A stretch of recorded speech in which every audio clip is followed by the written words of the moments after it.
Hi மக்களே, வணக்கம். நான் உங்கள் டிஜே ஜெயந்தி என் கவிதையா சேனலு.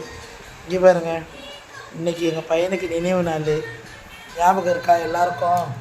டிசம்பர் மறைவு 26 டிசம்பர் 2004. இன்னையோட கரெக்டாக 20 வருஷம் ஆகுது என் பையன் இறந்து சுனாமியில். என்னோடய நிலமை நிஜமாக யாருக்குமே வரக்கூடாது, எந்த தாய்க்குமே என்னோடய நிலமை வரக்கூடாது.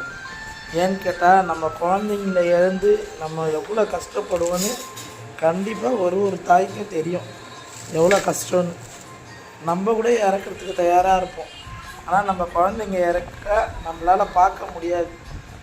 என்ன பண்ணுறது? இவ்வளோ வருஷம் நானும் அப்படியே இருந்துட்டேன். இன்னொரு குழந்தை இருக்கே, அதுக்காக நம்ம வாழணுமே. இன்றைக்கி பழையெல்லாம் போட்டு புது ட்ரெஸ் எடுத்து வச்சுருக்கேன். பீச்சுக்கு போகிறோம், போய் சாமி கும்பிட போகிறோம். பாய்.